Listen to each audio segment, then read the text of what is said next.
से पता चलता है.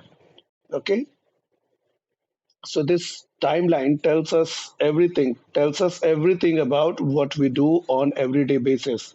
हम लोग एवरीडे बेसिस पे क्या करते हैं ये हमें टाइमलाइन से पता चलता है. टाइमलाइन क्या होता है? टाइमलाइन अगर देखा जाए, टाइम टाइम को लाइन पर डिस्प्ले करना, टाइम को एक लाइन के ऊपर डिस्प्ले करना, दैट इज कॉल्ड टाइमलाइन. जैसे मान लीजिए हम बोलते हैं मंडे को, ट्यूसडे को, वेडनेसडे को, थर्सडे को, फ्राइडे को, सैटरडे को, संडे को, एवरी डे हम जो है ना वो 12 o'clock पे हमारा 12:30 पे हमारा लंच हो जाता है. 12:30 हमारा लंच हो जाता है. तो ये क्या हो गया, हर दिन हम 12:30 पर ही लंच करते हैं. Monday, Tuesday, Wednesday, Thursday, Friday, Saturday, Sunday.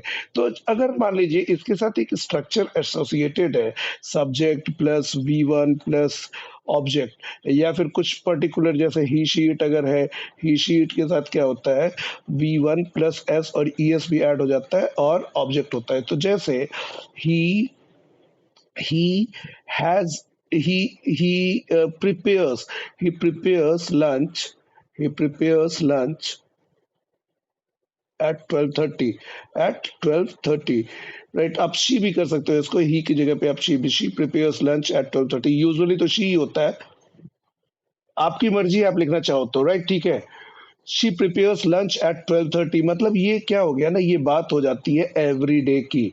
Every day का मतलब क्या हो जाता है, एवरी डे मतलब शेड्यूल हो जाता है. शेड्यूल का मतलब क्या हो गया, यहाँ पर देखिए, शेड्यूल शेड्यूल का मतलब क्या है ना कि हम उस पर्टिकुलर टाइम पर कुछ करते हैं या उस पर्टिकुलर टाइम पे कुछ नहीं करते हैं. जैसे मान लीजिए कि 6 बजे अगर आप नहीं जागेंगे तो लेट हो जाएंगे. अगर 9:30 पे आपके हस्बैंड ऑफिस नहीं पहुंचेंगे तो लेट हो जाएगा. अगर आप टाइम पर किसी चीज को डिस्पैच नहीं करेंगे तो टाइम पर नहीं पहुंचेगा. अगर आप टाइम पर खाना नहीं बनाएंगे तो आपके बच्चे भूखे रह जाएंगे. अगर आप टाइम पे नहाएंगे नहीं तो आपका वो शेड्यूल. तो एनीथिंग विच इज शेड्यूल, उसके लिए हम यूज करते हैं ये वाला फॉर्मेट. ठीक है, ये सारा का सारा फॉर्मेट हम यूज करते हैं शेड्यूल के लिए. जो शेड्यूल है एक्टिविटी हमारा, इसी के अंदर थोड़ा सा नेगेटिव भी स्ट्रक्चर होता है, थोड़ा पॉजिटिव, थोड़ा अफर्मेटिव हो गया, थोड़ा नेगेटिव हो गया, एंड थोड़ा इंटेरोगेटिव भी स्ट्रक्चर होता है. तो वो सारा का सारा मैं आपको पहले बता चुका हूँ. आज वो बताने का पर्पस नहीं है. आज बताने का पर्पस क्या है कि एनीथिंग जो हमारा शेड्यूल होता है वो क्या बताता है, वो हमें बताता है फ्रीक्वेंसी. क्या बताता है, ये किस फ्रीक्वेंसी पर, कितने इंटरवल पर. एक चीज होती है ऑलवेज, एक चीज क्या होती है, ऑलवेज. ऑलवेज का मतलब होता है हमेशा. एक चीज होती है नेवर. नेवर का मतलब होता है कभी नहीं. ठीक है. फिर उसी बीच में एक चीज होती है समटाइम्स, मतलब कभी होता है कभी नहीं भी होता है. Sometimes I go to market, sometimes I do not go to market. एक चीज होती है रेयरली. रेयरली मतलब होता है कभी कभी, शायद ही कभी. रेयरली मतलब शायद ही कभी. और एक चीज होता है ऑफन. ऑफन का मतलब होता है अक्सर. अक्सर का मतलब ऑलवेज नहीं होता, और नेवर का मतलब रेयरली नहीं होता. ठीक है. तो ये जो है ना, ये क्या बताता है, ये बताता है हमें कितने फ्रीक्वेंट बेसिस पर कोई सा काम होता है. कितना फ्रीक्वेंट. फ्रीक्वेंट का मतलब फ्रीक्वेंसी क्या है, फ्रीक्वेंसी मतलब क्या है, कितना इंटरवल. कितना इंटरवल मतलब कितने गैप पर. जैसे every day I always prepare lunch at 12:30, मतलब मैं रोज लंच, ऑलवेज हमेशा लंच मतलब 12:30 पे लंच बन जाएगा. ठीक है. My husband always go to office, always goes to office at 9:30, हमेशा वो जब भी ऑफिस जाते हैं तो 9:30 पे ही जाते हैं. Right. Kamlesh always comes on time to the class. Right, ठीक है, कमलेश हमेशा टाइम पर क्लास के लिए आ जाता है. तो ये क्या हो गया, ये एक फ्रीक्वेंसी है चीजों की कि ये इतने टाइम पर हमेशा होता है, कभी नहीं होता. जैसे जैसे मान लीजिए Bhavna is never late for her classes. Bhavna never comes late for her classes. Bhavna कभी क्लास के लिए लेट नहीं आती. Right. Sheema always thinks, Seema often speaks English. Seema अक्सर इंग्लिश बोलती है. Right. Suvarna rarely thinks negative. Suvarna कभी कभी नेगेटिव सोचती है. Right. Meetu sometimes go for Meetu sometimes goes for shopping. Neetu Neetu always cooks lunch before the children come. तो इस तरीके की चीजें क्या होती हैं, ये हमें बताता है फ्रीक्वेंसी। तो ये जो है ना, इनको एडवर्ब्स ऑफ फ्रीक्वेंसी भी कहा जाता है। Grammatically these are adverbs of frequency, और ये सारे के सारे हम किस में यूज करते हैं, प्रेजेंट सिंपल में। हालांकि इसका और भी यूज है, लेकिन अभी जो मैं आपको बता रहा हूँ प्रेजेंट सिंपल के सेंस में बता रहा हूँ, राइट। अभी टाइमलाइन देखिए, तो टाइमलाइन के अंदर अगर हम बात करें तो एवरी डे का मतलब, ऑलवेज का मतलब मंडे भी होगा, ट्यूसडे भी होगा, वेडनेसडे भी होगा, थर्सडे भी होगा, फ्राइडे भी होगा, सैटरडे भी होगा, संडे भी होगा। तो this is what we call frequency of always. This is always, ठीक है। ऑलवेज अगर ऐसा होता है तो हाँ, ऑलवेज का मतलब हमेशा। ऑफन मतलब हमेशा से थोड़ा कम, कभी कभी नहीं भी होता है। जैसे मान लीजिए, often I go to market on Sunday, but हमेशा संडे को मैं मार्केट जाऊं कोई जरूरी नहीं है। Sometimes I place order online as well. Often I go, often I eat out, often I eat out to have fun. लेकिन always ऐसा हो कोई जरूरी नहीं है। समटाइम्स आई प्लेस ऑर्डर, हाँ ठीक है, वो बहुत सारी चीजें होती हैं। ठीक है, always I eat, always I drink, right. ठीक है, always I wake up early in the morning. ठीक है, ऑलवेज का मतलब हमेशा होता है। नहीं, प्रिपेयर की जगह पे नहीं होता, प्रिपेयर की जगह पे ऑलवेज नहीं होता। ही ऑलवेज प्रिपेयर लंच, मतलब प्रिपेयर का मतलब होता है तैयार करना। ऑलवेज का मतलब होता है हमेशा। ऑलवेज की हिंदी होती है हमेशा, अगर आप हिंदी समझना चाहो तो। ऑलवेज का मतलब हो गया हमेशा। और यहाँ पे लिखा हुआ है ALWAYS, ALWAYS, आपको स्क्रीन पर दिख रहा होगा। ऑफन का मतलब होता है अक्सर। अब हिंदी में अक्सर और ऑफन, हमेशा का अंतर तो आपको पता है। समटाइम्स का मतलब होता है कभी कभी, वो गाना है ना, कभी कभी मेरे दिल में ख्याल आता है। तो समटाइम्स का मतलब होता है कभी कभी। ठीक है, रेयरली का मतलब होता है शायद ही कभी। रेयरली का मतलब होता है शायद ही कभी, once in a blue moon. शायद ही कभी के लिए हम once in a blue moon भी बोलते हैं। Once in a blue moon I watch movie, right. I rarely watch movie. Never का मतलब होता है कभी भी नहीं, कभी नहीं। रेयर का मतलब होता है कभी नहीं, हिंदी में आपको जानना था तो, right. I never watch movie, I never watch any movie. तो ये रेयरली का मतलब शायद ही कभी होता है। रेयरली का मतलब क्या होता है, शायद ही कभी। समटाइम्स का मतलब होता है कभी कभी, राइट। ऑलवेज का मतलब होता है हमेशा, राइट। और ऑफन का मतलब होता है अक्सर। ठीक है, is that fine. Always, always मतलब हमेशा। ठीक है, जैसे मान लीजिए कि आप कभी किसी को फोन करते हैं और उसका फोन हमेशा बिजी आता है, तो आप क्या बोलोगे, her phone is always busy. Her phone is always busy. Always का मतलब ये नहीं कि 24 घंटे उसका फोन बिजी रहता है, लेकिन जब आप फोन करते हो तो उसका फोन बिजी रहता है। ठीक है, right. She never returns her call, she never returns my call, मतलब वो कभी भी मेरा कॉल वापस नहीं करती है, राइट। उसको कॉल मिलता है तो वो कभी कॉल बैक नहीं करती। ठीक है, तो she never returns my call. ठीक है, हाँ, हमेशा और अक्सर कैसे एक हुआ। हमेशा और अक्सर एक नहीं होता। हमेशा मतलब हमेशा, अक्सर मतलब most of the time. Most of the time का मतलब होता है ज्यादातर, अक्सर का मतलब होता है ज्यादातर। अब ज्यादातर और हमेशा एक जैसा तो नहीं हो सकता। ज्यादातर और अक्सर एक जैसा तो कभी नहीं हो सकता है क्या, कभी नहीं होता। ज्यादातर और अक्सर, ज्यादातर मतलब 100 में से 80 बार। अगर मान लीजिए 100 टाइम्स आपने कॉल किया, 100 टाइम्स आपने कॉल किया, 100 टाइम्स आपने कॉल किया किसी को, 100 टाइम्स आपने कॉल किया किसी को, और 80 टाइम्स, 80 टाइम्स, 80 बार, 80 टाइम्स उसका जो है ना कॉल आपको बिजी आया, तो आप क्या बोलेंगे, राइट। आप क्या बोलेंगे, 80 टाइम्स अगर मान लीजिए कि कॉल किसी का, फोन किसी का बिजी आया, 80 टाइम्स बिजी फोन, तो आप क्या बोलोगे, राइट। ऑलवेज बोलोगे या ऑफन बोलोगे। यहाँ पर आप ऑफन का यूज करोगे, often his phone is busy. लेकिन हम लोग क्या बोलते हैं ना, हम लोग ये बोलेंगे कि 100 में से 100 टाइम तो यार उसका बिजी रहता है। 100 टाइम्स अगर मान लीजिए कि बिजी है, तो आप क्या बोलोगे, ऑलवेज।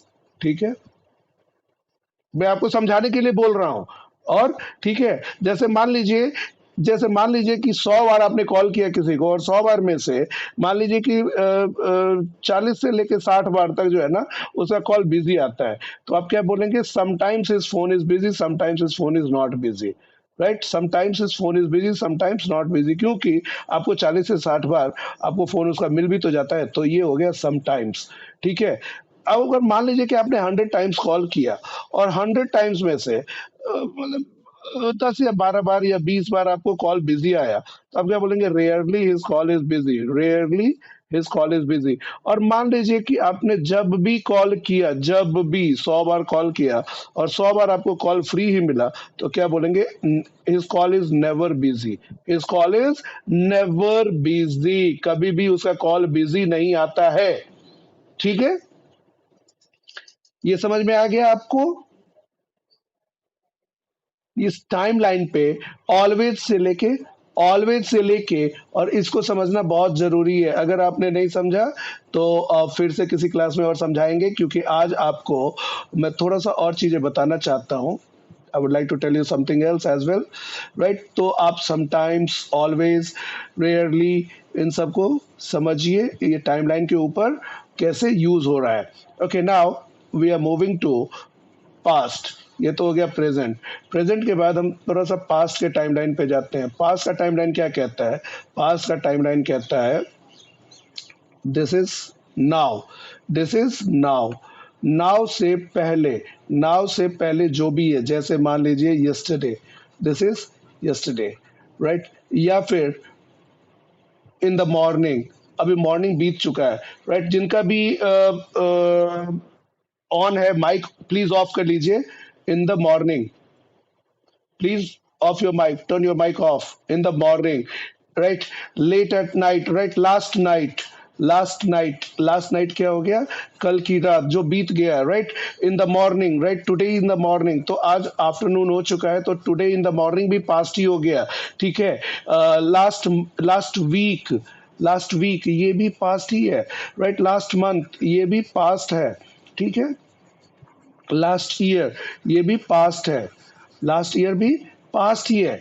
तो ये सारा का सारा क्या होता है? एक टाइमलाइन होता है जो अभी से पहले वो सारा का सारा। अभी यस्टरडे से पहले एक और चीज आती है, डे बिफोर यस्टरडे। जैसे हम हिंदी में बोलते हैं ना, परसों मैं गया था, तो उसको बोलते हैं डे बिफोर यस्टरडे। परसों को, बीते हुए परसों को इंग्लिश में बोलते हैं day before yesterday. Day before yesterday हम क्या बोलते हैं? परसों को, बीता हुआ परसों जो होता है उसको डे बिफोर यस्टरडे बोलते हैं, राइट? ये याद रखिएगा, डे बिफोर यस्टरडे मतलब बीता हुआ परसों। ठीक है, फ्यूचर में जब जाएंगे तो हम और भी ज्यादा चीजें सीखेंगे। डे बिफोर और यस्टरडे का मतलब तो आपको पता ही है, बीता हुआ कल। ठीक है, तो इसके साथ क्या है, थोड़ा सा स्ट्रक्चर वाइज अगर आप देखेंगे, हल्का सा मैं हिंट दूंगा आपको, और ज्यादा कुछ नहीं। सब्जेक्ट सारा का सारा पहले भी बता चुका हूँ, सब्जेक्ट प्लस V2 होता है, राइट? यहाँ पर मैंने, हाँ, अगो वगैरह जो है वो मैं बताऊंगा, वो धीरे धीरे बताऊंगा, एक एक करके एक एक चीज बताऊंगा, राइट? ठीक है, जैसे मान लीजिए 2 इयर्स, तो 2 इयर्स के साथ हम अगो का यूज करेंगे। 2 इयर्स के साथ अगो का यूज करेंगे। अगो अगर किसी सेंटेंस में लगा तो पास्ट ही यूज होगा, सब्जेक्ट प्लस वर्ब का second form plus object, right? Negative जब लगेगा तो subject plus did not plus V1। तो ये आप लोग याद रखिएगा, आप लोगों को सारा का सारा स्ट्रक्चर दिया हुआ है, हालांकि जो डॉक्यूमेंट दिया है उसी के अंदर दिया हुआ है, तो आप उसको अंदर देखेंगे तो एग्जांपल्स के थ्रू और आपको समझ में आएगा, राइट? और मैंने आपके सेल्फ चेकिंग के लिए आंसर शीट्स भी दिया हुआ है, तो आप आंसर्स पहले मत चेक कीजिएगा, आंसर्स बाद में चेक कीजिएगा।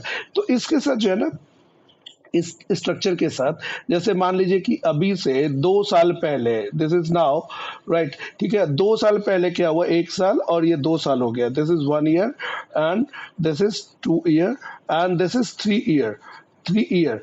तो आई हैड, जैसे मान लीजिए मेरा कोई बताने वाला हो, तो मैं क्या बताऊंगा? मुझे किसी को बताना होगा तो मैं बता सकता हूँ I had a heart attack, I had an heart attack, I had an heart attack, I had a heart attack, right? I had a heart attack, मुझे हार्ट अटैक आया था, I had a heart attack 3 years ago, I had a heart attack 3 years ago, ये मैं सच बता रहा हूँ आप लोगों को, कोई झूठ तो बता नहीं रहा हूँ। हार्ट अटैक 3 इयर्स अगो, 3 साल पहले मुझे हार्ट अटैक आया था, राइट? ठीक है। I went for I went for cabbage surgery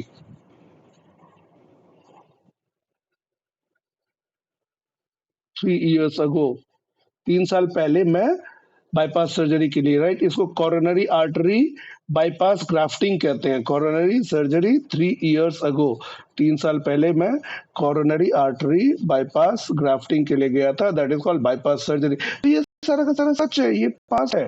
3 साल अगो, 3 इयर्स अगो, राइट? और हम इसको ये भी बोल सकते हैं 2020, आज से 3 साल पहले 2020 था। तो in 2020 what happened in 2020, right? There was a lockdown, there was a lockdown in 2020, ये भी एक स्ट्रक्चर है, there was a lockdown in 2020, 2020 के अंदर लॉकडाउन लगा था, सब लोगों को पता है, right? Corona breakdown, corona virus breakdown was there was a corona virus breakdown, there was a corona virus breakdown 3 years ago, right? In 2020, right? 2020 में बहुत ज्यादा कोरोना का अटैक था। तो ये हो गया पास बताने का, टाइमलाइन का मतलब ये हो गया कि आज से पहले, अभी से पहले सारा का सारा जो भी होता है वो टाइमलाइन पर होता है, राइट? ठीक है। अभी एक चीज रह जाती है, that is what we call future. Future के लिए भी मैं आपको पहले से काफी कुछ बता के रखा है, लेकिन फ्यूचर के लिए क्या होता है, जैसे मान लीजिए this is right now, this is now, और अभी टाइमलाइन में इधर आ जाएगा। जैसे मान लीजिए टुमारो, सबसे पहले फ्यूचर में आता है टुमारो, कल क्या क्या होगा, right? In 5 minutes, in 5 minutes, 5 minute में, right? I am winding up in 5 minutes, मैं 5 मिनट में क्लास बंद कर रहा हूँ, right? In 1 hour, in 1 hour my son will come, मेरा बेटा 1 घंटे में आएगा। I will tell you in the next class, next class में मैं आपको बताऊंगा। I will tell you in next class. ये सारी के सारे तरीके क्या है, इन लगा के हम आगे फ्यूचर का टाइम लगाते हैं, ठीक है? In an hour, in 1 hour भी बोल सकते हैं, इन एन आर भी बोल सकते हैं, एन और वन सेम है, but there is no issue with that. So ये सारा का सारा हम किसके लिए बोलते हैं? फ्यूचर के लिए बोलते हैं, आने वाले वक्त के लिए बोलते हैं, राइट? और इसके बाद जो टुमारो के बाद वाला आने वाला कल होता है उसके लिए बोलते हैं, राइट? डे आफ्टर टुमारो, आने वाले टाइम के लिए day after tomorrow. Day after tomorrow का मतलब होता है आने वाला कल, राइट? डे बिफोर यस्टरडे का मतलब हो गया बीता हुआ कल, डे बिफोर यस्टरडे इज बीता हुआ कल, डे आफ्टर टुमारो इज आने वाला कल, राइट? वो गाना है ना, आने वाला कल जाने वाला है, आने वाला पल है गाना, राइट? आने वाला पल, आने वाला कल जाने वाला है, राइट? आज का ये दिन कल बन जाएगा, कल आज जो है ना वो कल कल हो जाएगा, मतलब बीत जाएगा। तो कल कल में मत फंसिए, राइट? ये वाला कल जो है ये वाला है बीता हुआ कल, ये क्या है? ये है बीता हुआ कल, बीता हुआ कल। और ये क्या है? ये है आने वाला कल, आने वाला कल। तो इसके लिए जो स्ट्रक्चर हम यूज करते हैं वो विल का भी यूज करते हैं, विल प्लस V1, ठीक है? और इसके लिए हम जो करते हैं स्ट्रक्चर यूज, वो going to plus V1, going to market नहीं, पहले वर्ब लगाएंगे। Going to visit, I am going to visit my friend, my sister in going to visit me, my sister-in-law is going to visit me next month, वो next month आ रही हैं, right? My sister-in-law is going to visit my SIL, sister in law के लिए हम SIL short में कर देते हैं, मदर इन लॉ के लिए MIL कर देते हैं, फादर इन लॉ के लिए शॉर्ट में FIL कर देते हैं, ठीक है? ठीक है। My father in law, my mother in law, my sister in law and brother in law के लिए हम BIL कर देते हैं, brother in law, right? My brother in law is going to visit me next month, वो आने वाले हैं भाई, राइट? खतरनाक हो जाता है ना, sister in law, brother in law आ जाएँ तो फिर बहुत सारा का सारा अटेंशन ले लेते हैं। Father in law, mother in law आ जाए तो सारा का सारा टाइम भी ले लेते हैं। सो ये सारे के सारे स्ट्रक्चर को हम यूज़ करते हैं। ये टाइमलाइन समझना बहुत ज़रूरी है। इन 5 minutes, in next class, right? In 2000 in 2025 I will go to London. In 2025 I will go to Malaysia. In 2025 I will go to Australia. ठीक है, इस तरीके की चीजें, राइट? आप अगर प्लान कर रहे हैं, अगर आप बुक कर रहे हैं तो in December I am going to visit Australia. I am travelling to Australia in December, आप ये भी बोल सकते हैं, राइट? वो अभी आपको बताऊंगा। Okay, so this is how we talk about present, past and future. हम इस तरीके से प्रेजेंट, पास्ट और फ्यूचर के बारे में बात करते हैं टाइमलाइन के ऊपर, राइट? अभी आपको एक चीज बताऊं, अभी ये नेक्स्ट क्लास के लिए रख देता हूँ क्योंकि टाइम बहुत ज़्यादा हो चुका है। तो आज हम इतना ही पे आपको पास्ट का रिवीजन करवा दिया, टाइमलाइन पढ़ा दिया, राइट? आप क्या करेंगे, आप सारे लोग एक्टिविटी करेंगे, जो एक्टिविटी वर्कशीट आपको दी गई है वो करेंगे, राइट? मुझे भेजने की जरूरत नहीं है क्योंकि सारी एक्टिविटी आप लोगों को आंसर शीट के साथ मिली हुई है। तो आंसर शीट में आप सेल्फ चेकिंग कर सकते हैं कि क्या हुआ, क्या नहीं हुआ, सही हुआ, गलत हुआ। ओके, सो